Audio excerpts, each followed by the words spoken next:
name is Matthew Perkins. In my art, I try to discover ideas for my work by pondering everyday life experiences in different settings, whether it is inside school, at soccer practice, or at home. In discussion with my English teacher about a famous writer's style of expression, he explained that the writer tried to draw the extraordinary from the ordinary and the ordinary from the extraordinary. I try to apply this quote to my thinking whenever I am trying to find a motive for a piece of art. I enjoy working with charcoal and pastels because of their versatility. With charcoal, you can create a dark background and draw with an eraser to create various tones and textures, making it a fantastic tool for expressing how light conforms and morphs on different surfaces. With pastels, you can blend colors easily and create hues that you can never possibly find in a singular stick. Because it is also a thick and powdery material, you can utilize your fingers to invent and improvise. Also, it is easy to shape and cut the utensil itself, so you can use thick or skinny lines in a piece of art. My sophomore year, I took Drawing 1, where we focused mainly on our abilities to do large-scale drawings in pencil and how to shade effectively with pencil. However, in this class, I received a wealth of experience in watercolor painting specifically. My teacher for this class is a muralist, so I was able to really improve my skills in proportion. Also, during my sophomore year, I participated in the City Year project to repaint the library of Martin Luther King Elementary School in Little Rock. My junior year, I moved up to Drawing 2, and we have worked extensively with charcoal. I've directed most of my efforts in Drawing 2 towards figure drawing and portraits. My most successful piece of artwork has to be an overhead portrait that I completed this year in my Drawing 2 class. This piece was done with compressed charcoal and vine charcoal, and I would call it my best use of this media because of how I was able to create sharp contrast to accurately depict the light refracting off the drapery in gradual change in value.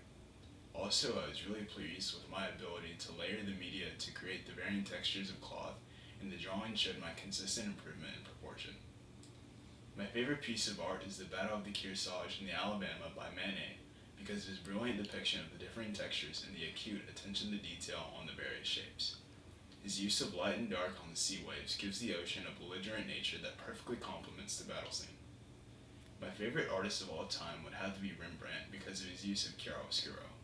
He perfected the use of chiaroscuro to create dramatic intensity, rhythmic visual harmony, and psychological depth.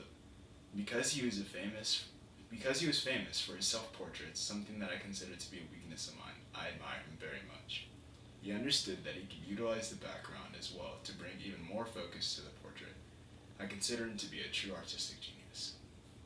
Recently, I created a piece that I entered in a contest with the theme, It Breathes New Life. It was centered around the revival of New Orleans after the devastation of Hurricane Katrina.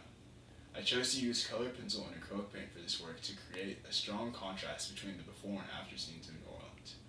I also completed a similar drawing in which I contrasted the different regions of Arkansas.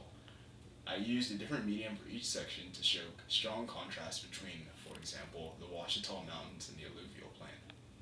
Last year I completed 2 drawings that helped me fine-tune my skills in creating textures. I finished large-scale drawings of a wooden barrel and various views and poses of hands. Also in my spare time I completed a scratchboard drawing of a wolf, which also challenged my ability to create texture. My artist research focused in on Diego Rivera. Rivera was a muralist, specifically using the technique of fresco, painting directly on wet mortar, a mixture of lime and sand. He wanted the use of large surfaces and bold media so that he could accurately convey the yearning and desire for freedom of Mexican commoners during the Mexican Revolution. Furthermore, his work brought to light the day-to-day struggles of indigenous peoples from a social and economic perspective.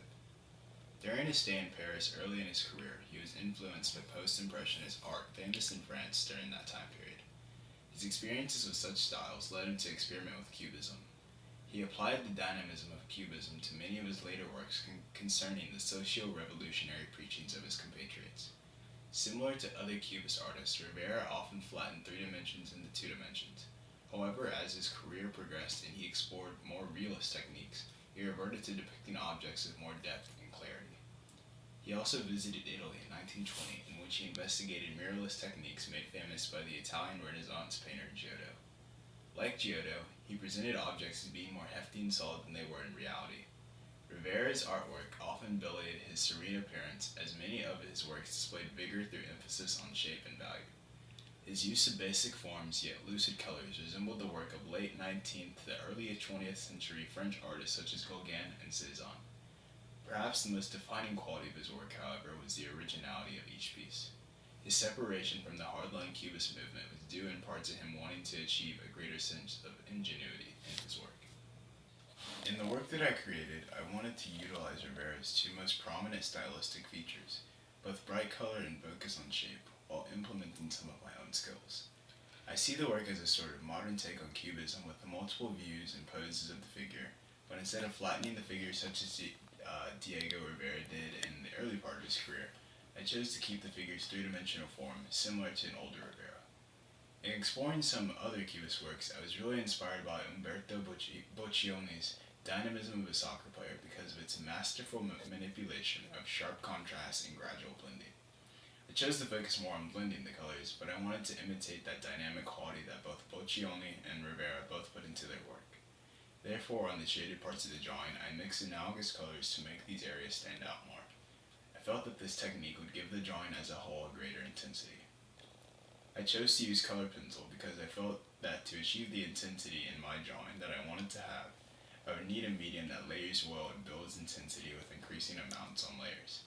Colored pencils fit that bill perfectly. Secondly, colored pencils force you to be very deliberate and detail-oriented. For example, normally you'd want to keep all of your strokes going in the same direction to maintain congruity in the picture. Colored pencils, therefore, help me keep a sense of harmony within the picture. Also, you can be very creative in creating different textures with colored pencils. You can blend with circular strokes, cross-hatching, or with an eraser to name a few of many different techniques.